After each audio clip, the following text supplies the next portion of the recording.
Hey, what's up guys? 50 Mike here, and today we're going to be unboxing and reviewing the Akai MPK Mini 3. This product came out around 6 to 8 months ago, around like June of last year, and this is a 25 key MIDI keyboard. And this, as you all know, if you don't, MIDI keyboards, they don't have speakers, they don't produce sound, they only control stuff in your software or DAW. And without further ado, let's get into the video. Alrighty guys, so we're going to get on to the unboxing. Since I don't have the box with me, I opened this like almost a month ago, right after Christmas came around. I don't have the box with me, so I got this nice case for it. Pretty much everything is in there besides the owner manuals and stuff like that. I believe it does come with some software. It comes with the Akai MPK Mini software. It comes with MPC Beats, as well as Hybrid 3 and Mini Grand, which is, those two are VST instruments. You could download them with the cards that come with your Akai. Besides the owner's manual, I only got this MIDI cable. It's fairly short, maybe like 3 feet or something. I can't really show it on camera, but it's kind of a short cable. It's got USB 2.0 to your standard printer MIDI cable, whatever. So let's get on to the unboxing. So I got this nice case with it. As you can see, it has this handle. It feels very nice to take it around with you, but I keep it in my bag, so it doesn't really matter. It's got these nice zippers here. They're very light. They're not like so heavy. It's pretty satisfying to zipper them. So I guess let's open up this case. And here's the MIDI keyboard. We also have some foam here to protect it. It's quite soft. This is like your typical foam that you would use for soundproofing, even though it's not going to be so balanced, but that's another topic. But yeah, so we have the Akai MPK Mini here. It's quite a not super heavy keyboard, but it weighs around like 1.6, 1.7 pounds, I believe. And we have our 8 encoder knobs. We have our 8 drum pads, and we have 25 keys on here. This is the black version, black and white version. They have a standard red version, has like red aesthetic here and I believe on the back, but I'm not too crazy with that, so I went with this one. This was like the most stealthy. I don't want all black, so I went with half and half, so especially at night it's a little easier to see. But yeah, here's the MPK. I'll put it in the side. We also have like this nice feeling material, as you could see. It's very soft, so if I find this case on Amazon, I don't know where, I didn't get it, so if you're interested in this case, I'll try to look online, and if I find it, I'll put a link in the description of the video.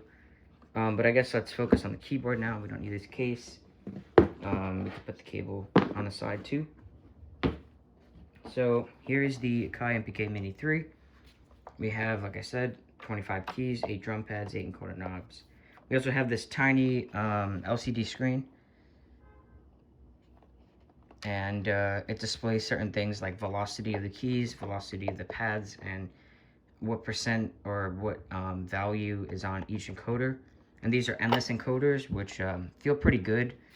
Like I said before in my last video, I don't know too much about how knobs are supposed to feel, but to me they feel very nice. They're not so heavy like on the Moto M2, but they're just in the middle and they feel really nice. Plastic feel.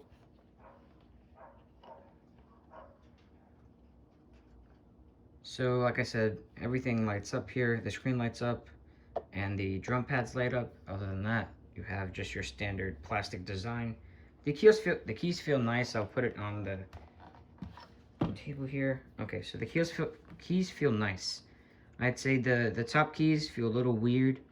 I mean, I never owned a classic piano, whatever, or digital piano. I played with like one in school, but it was like not even semi-weighted keys, so I can't really judge it on the keys. As far as the feel, they're synth action keys, meaning they have no weight to them. They have a very springy action, but they feel relatively nice. I think these keys feel the best. These keys feel a little weird when you're pressing them, but as far as these bottom keys, I love these keys the most. They're okay.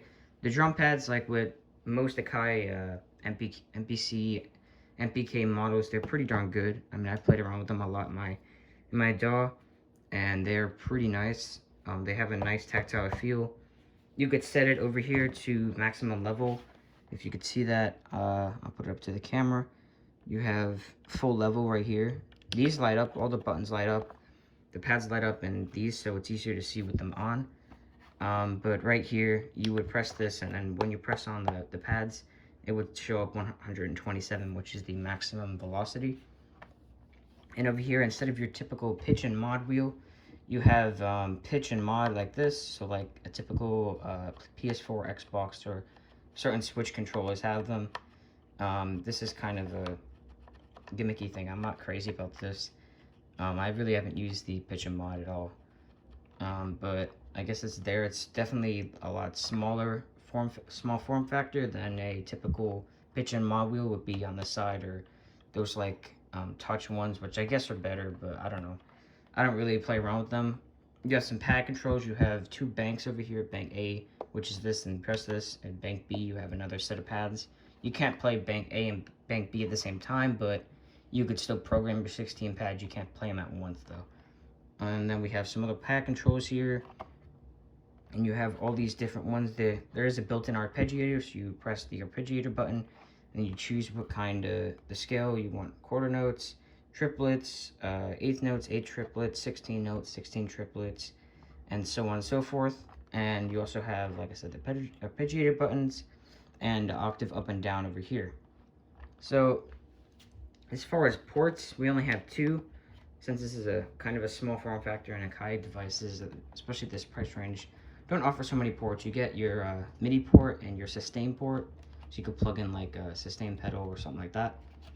And yes, first the build is nice. It's plastic, no visible metal here. It's all plastic. Got some metal screws back here, but other than that, nothing crazy about the design. I enjoy this product a lot. It's not too heavy like the I know the Arturia one that weighs around like 2.5 pounds or something. It's substantially better build quality than this, but it's a lot heavier, and since I have to put all this in my bag, it's kind of nice that I have. I got this just because of I wasn't crazy about the software support. I'm not crazy about all that DAW control, and I just wanted something with decent pads, because I like using the pads. They're kind of fun to use, decent keys, and nice knobs. And I guess I would prefer Endless. I mean, I haven't used them as much, but they definitely feel really good. So I guess then, what's the verdict here? Should you buy this or not? I'd say, depending on your use, you should. If you're not crazy about DAW control like me, this is definitely an excellent pick, especially if you want some nice feeling pads that are pretty big. They're definitely bigger than the Arturia ones. So if you need bigger size pads, if you want to use 2 fingers to program your drums, you should definitely get this one, because the pads are much bigger, and I feel that they have a nice feel to them compared to other ones. As far as the keys, it's kind of a half and half situation. They're decent. You definitely could find better out there, but if keys are your main priority, then maybe not look at this keyboard. Especially these keys don't feel as good as these, which I wish they would, but they're still pretty good in my opinion. Especially the pitch and mod wheel is another thing. Like, if you're not crazy about this like I am, like, I don't use it, but if you do plan on using a pitch and mod wheel, you should probably look into the touch ones, or like the physical ones. But then again, you have to be getting a bigger keyboard at that point, or one of the touch ones that have it like here, but then you might lose your arpeggiator. And this screen here, I mean, honestly, it's not really beneficial to me. I mean, I know it shows you velocity, but your DAW does that anyway, and you could program it afterwards. So to me, it really doesn't matter too much, but I guess it's nice. It's a nice feature, and that you have 2 banks of pads here is also nice. And I'm just not a fan of the black and red color. Honestly, it's just too flashy for me.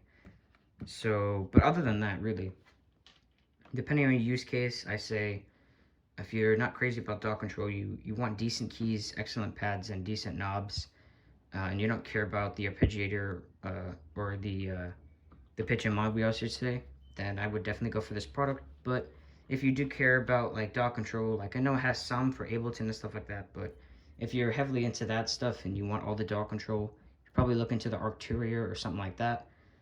And yeah, I guess that'll do it for this video. If you guys enjoyed it, please leave a like and subscribe. Join my Discord, I'll leave it down in the link below. And like I said, for the case, I'll show you a link. I'll give a link if I find this case in case anybody's interested, because this is a very nice case. And yeah, so see you guys in the next one.